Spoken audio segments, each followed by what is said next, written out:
Welcome to Kyle Anthony's UFC betting show. I am Kyle Anthony, and welcome to the podcast. Welcome to the prediction show for UFC on ESPN Plus 19. Michelle Waterson versus Joanna Jedrzejczyk. We've got two free plays that we're going to talk about, and we have been doing tremendous here on the show, having a fantastic about month and a half. Last two events, 2-0 also on top of that. Had Jared Canninoier at plus 210. We also had a good price on Israel Adesanya at plus 116. And really want to keep that going here. And again, we always talk about it here in the show, is the fact that this is a marathon, not a sprint. We're going to have some highs and we're going to have some lows, but we're always going to keep and make sure that we've got more highs than lows at the end of the year, and we are definitely doing that and picking up very nicely here. So we're going to get into that, and if you like UFC gambling, UFC overall information, betting advice, would love you to hit the subscribe button as well as give it a thumbs up. I appreciate everyone who supports this channel, and as well as definitely leave a comment down below. I always continue the comments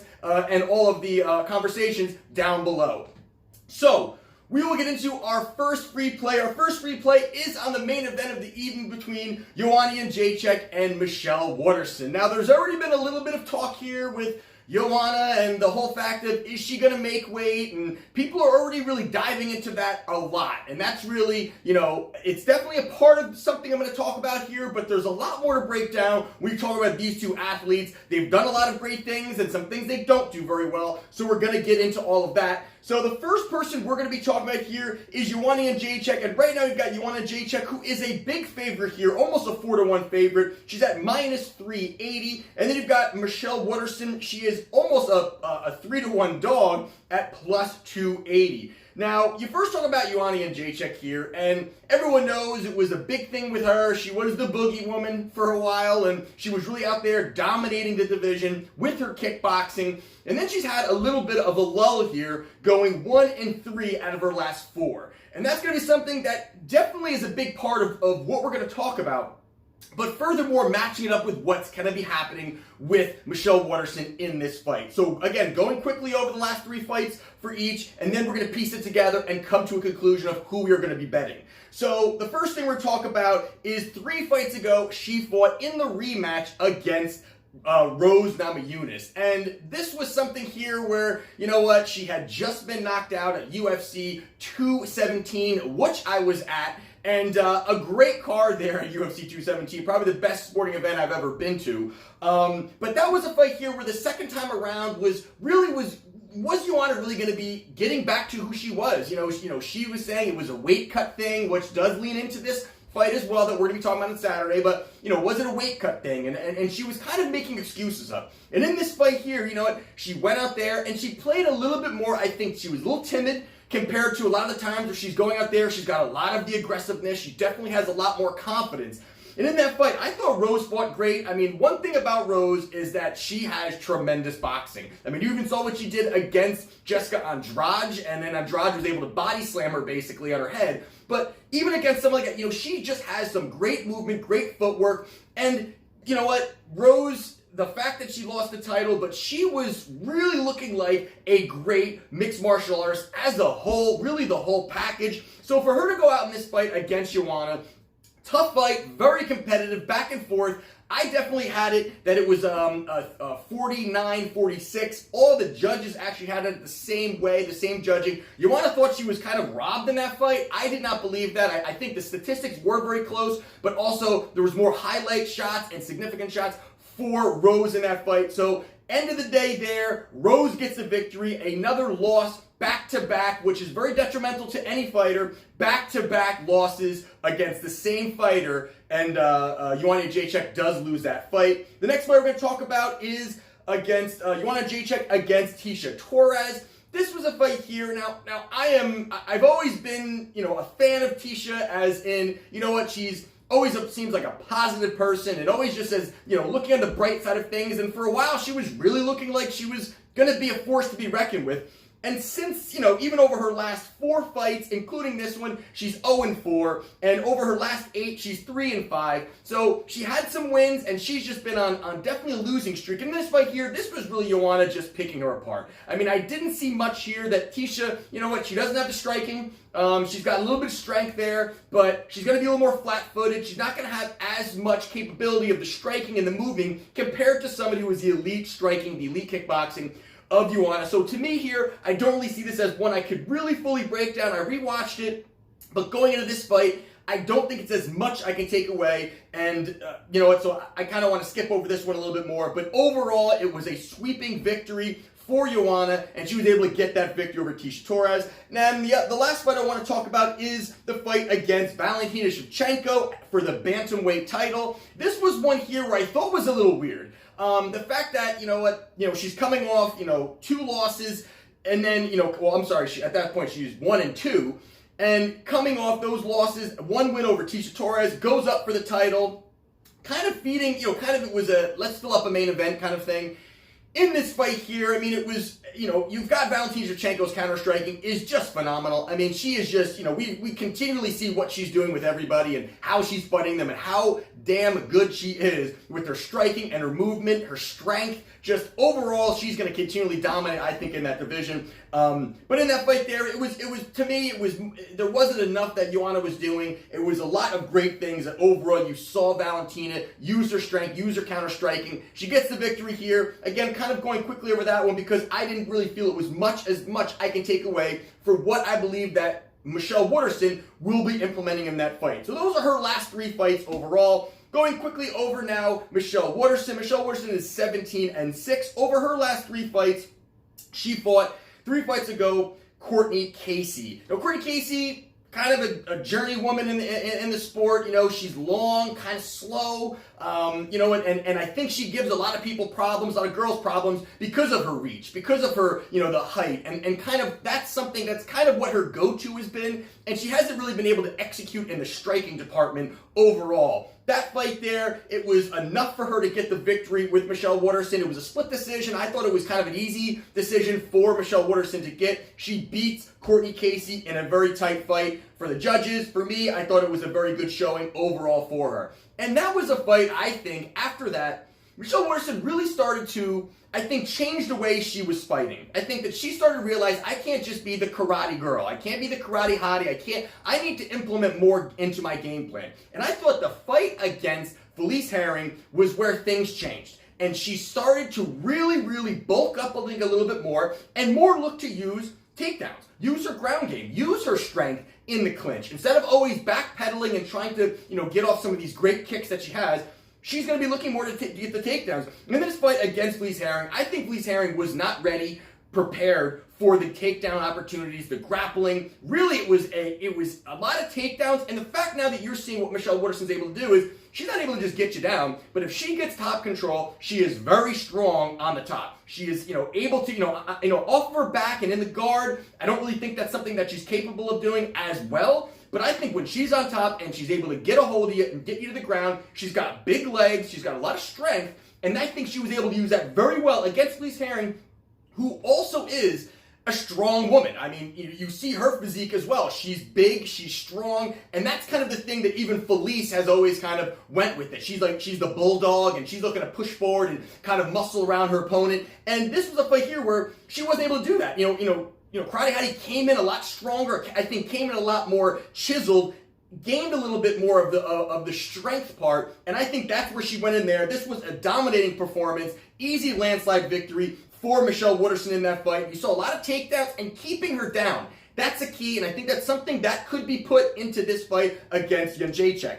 And then most recently, she fought Karolina Kowalkiewicz, and this was a fight I was at also, was in Philadelphia, and this was a fight here that I think a lot can really be said about this fight going into a fight with Jedrzejczyk. And the reason more is being is you've got 2 great kickboxers, you've got 2 great, women that are great at striking, not looking to take you down, do have some credentials on the ground, But it's more, hey, let's stand, let's bang up top, let's look to move around, good footwork, use your angles, combinations, bounce outside, come back with the combinations. You're looking for decision victories. You're not looking for knockouts, chokeouts. It's more looking for, I'm going to outpoint you over 3 rounds or 5 rounds. And Carolina here, this was a fight here I did bet Michelle Waterson. And the reason was exactly what happened with the Felice Herring fight. I'm seeing takedowns. I am seeing takedowns. It was plus money on Waterson. I was seeing takedowns here, and she is, Waterson has a strength, but does she have the quickness to really outstrike these smaller, quicker girls like Jedrzejczyk,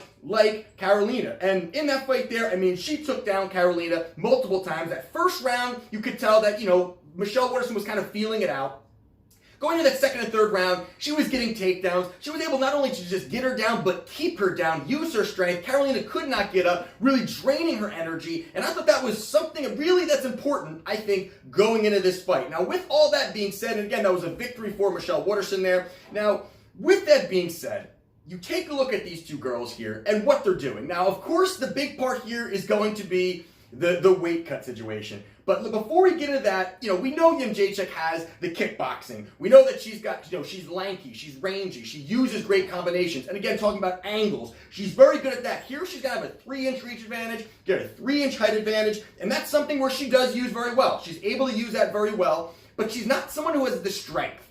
And she's also not someone who has a chin now, apparently. So a little of that is going to be pulled out of this. Now, you mix some of the strength part, and you mix some of the fact that she isn't just overall strong and has shown susceptible with the chin, that starts to make me go towards Waterson here. And you not only put that with it, but you take a look at what Michelle Waterson, her paths to victory. Now, yes, she can go out there and she could possibly outstrike Joanna. I don't believe that. I think there's opportunity for her to land a big shot and drop her again. Because if that happens, Joanna is in a lot of trouble in her career, is if Waterson drops her, and she has shown, over 4 fights, 3 of them she gets dropped, knocked out. That's not a good sign for Joanna, but I don't really believe that. I think that this is a fight, absolutely, that she's looking to get in tight. Waterson's going to look to get tight and look to clinch. Now, the top game she's become a master of. I really like what I've seen from Waterson when she's in tight and she gets you to the ground, even in the clinch. She's creative in the clinch. Now, I think the strength, yes, you've got Jedrzejczyk who's longer,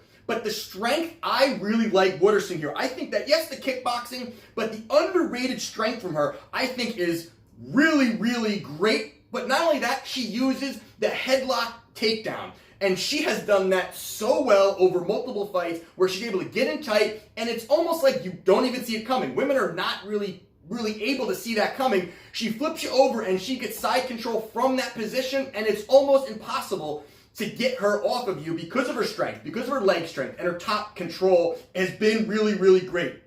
Now, not only that, but let's loop back into the fact of this weight cut. Now, Joanna saying that she wanted a catchweight fight, to me is an enormous red flag for somebody that you're looking to bet as a 4-1 favorite. I thought that is just, that's crazy. That already, that alone, yes, that tilts me over to Michelle Waterson. But I also believe that when they're in the clinch, it's going to be takedown city, I believe, for Waterson. Does she have the strength and the cardio to do it over 5 rounds? Because I don't believe a finish is possible. It is, I think, anything's possible, but I would look at this as a 5-round, get on top of her, tire out Joanna. I like the plus money here. I think Waterson, and I had bet this a while ago, was at plus 300. I actually thought the line would move a little bit more towards Joanna, towards Michelle Waterson, with the fact that it was such plus money. The line is kind of stuck around at the same spot, or, it was a couple weeks ago I had bet this. Still there. The line moved up to plus 320, I think, a day ago. I think it came back down. So you're kind of seeing anywhere from 300 to 310, 315. Interesting, but to me, I'm taking this plus money. I think that it's astronomical, that basically the odds are telling the implied probability is around 26% for Waterson to win this. I think that that's way low. I think that this is almost a 50-50 to 40% fight for her, so you're getting a nice edge on these odds. For me here, I am taking Michelle Waterson as one of my free plays at plus 280. Now, next fight we're going to talk about is between Cub Swanson and Kron, however you're going to say it, Kron Gracie, and this is an interesting fight. The more I looked at it, I liked it more. I wasn't sure in the beginning, and just going over these two very, very quickly, we look at Kron Gracie has one fight in the UFC, and it was against Alex Caceres. Now, Caceres, he's 15-12, kind of a journeyman fighter again. He's not... he's got some good striking, good movement. He has some flashy stuff, but always gets himself in trouble with the flashy stuff and never really able to beat the elite level guys or even some mid-level guys. So it was a great fight for Gracie to come in here. Not only that, but he is extremely susceptible to takedowns. You saw it early in that fight, took in a couple shots. Gracie actually ended up moving forward a little bit on some hooks, through some combinations. Right then, got him against the cage, got his back, took him down, and that's basically all that Gracie needs. He needs your back once, and the fight could be over. There was nothing that Caceres was going to be able to do. It was a first-round submission win for Kron Gracie. Now, going over to Cub, his last three fights, it was against Frankie Edgar. It was a fight that I was at in Atlantic City. Frankie Edgar, great fight there. Frankie looked good, close fight. You definitely didn't get a lot of takedowns, and I'm gonna touch on that in a minute. At the end of this, but Frankie did not get really any takedowns, and it was interesting statistically. It was nine attempts and 9 stops for Cub. Now some of them were very lackadaisical and not really too much, but I thought it was interesting that statistically it was 9 attempts and 9 stops for Cub Swanson. But overall, Cub gets the loss there against Frankie Edgar in a tough fought match. He ended up squeaking out that victory. Then you go against Renato Moicano. He fought Moicano, and this is a fight here that I thought was interesting enough because it was the fact that it was a jab that dropped Cub Swanson. And then from there, that's where, again, ended up getting his back and getting the submission victory in that first round. Interesting, though, that, Cub's a warrior. Cub has been a warrior, has been in some tough fights, has been in the UFC for an extremely long time, a vet, a guy that's more, I think, tilting towards the end of his career. But a jab dropping, and of course, it wasn't like it laid him out completely and he was KO'd, but he's the kind of guy that is okay taking those shots. And if you're seeing this kind of happen this way, and I didn't like what I saw even in the second and third round from his fight with Frankie Edgar, that he kind of tailed off late in that fight, very interesting. But to me here, we're going to get into it, but to me here, that's a red flag. That's an absolutely red flag for a guy that's been a tough fighter and been in the UFC for a long time. Moicano does go out there and get this victory. And then you've got, he fought Shane Burroughs, and Burroughs, not going to touch on this one too much. It was pretty much, for me, it was a split decision, but to me it was a landslide victory for Burroughs. He was out-striking him, out-pointing him, outdoing everything in that fight. So Burroughs gets that victory over Cub. Currently the lines right now, you've got Gracie is at -162, and you've got Swanson at +32, +132. So breaking it down and getting all together here. Now, you know that Gracie is an elite grappler. He has got jiu-jitsu. He is, he gets a hold of you and your lights could be out. He could be choking you out. That's very important. But where is his striking gone? Now, has his striking improved? Is he getting better at his striking? Is he just, that's something that's a question mark, and that's something that we're not going to know until the end of this fight. But to me, the fact that you have seen somebody like Cub Swanson, over his 11 losses, 7 of them have come from submission. So you have seen the fact that he's susceptible to it. Although he's got the credentials on the ground, he's susceptible to being taken down. And he is 0-4 out of his last 4 fights. He has taken some big losses here. He has looked like he's really tailed off overall. And he's a kind of guy, and I was talking about in the Frankie Edgar fight, yes, he was 9 for 9 on stops, but Frankie didn't really push. And Frankie didn't really chain together any takedowns.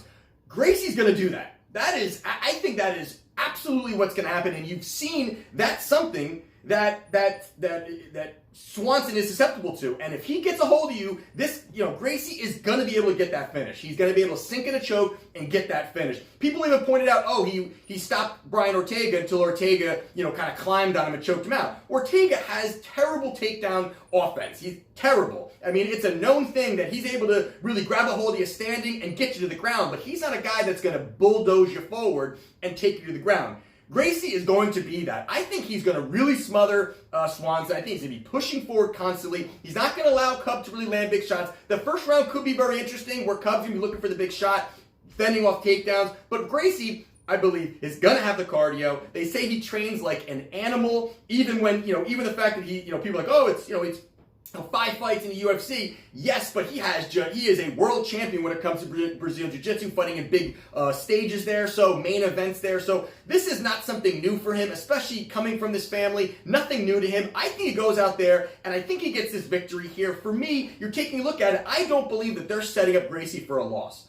I believe in the storylines of these things as well, and I always take a look at that, and would they really try to give somebody of course nobody knows it's a fight, but I think they know stylistically this is a great fight to really raise the appearance and the hype of Kron Gracie. So I like Gracie here. It's minus 162. I think the price is actually pretty good. I am so down on Cub Swanson. I'm a fan of his, but I'm not here to be a fan. I'm here to make money. I like Gracie here, minus 162. That will be my other free play. So those are my free plays for UFC on ESPN plus 16 or UFC Tampa, whatever you want to call it. We've got Michelle Waterson in the main event at plus 280. And we also have Kron Gracie at minus 162. Those are my plays. Let me know what you guys think down below. Give it a thumbs up if you appreciate this content. Subscribe if you've not yet done so. Continue the conversation down below. When I'm done here, I will go down there. Love to hear from you guys. Love to hear what you guys are betting. Always appreciate the continued activity down in the comment section. And we will have the Bet Review show out on Sunday. So I will see you then at the Bet Review. And this is Kyle Anthony's UFC Betting Show. And I'll see you Sunday at the Bet Review.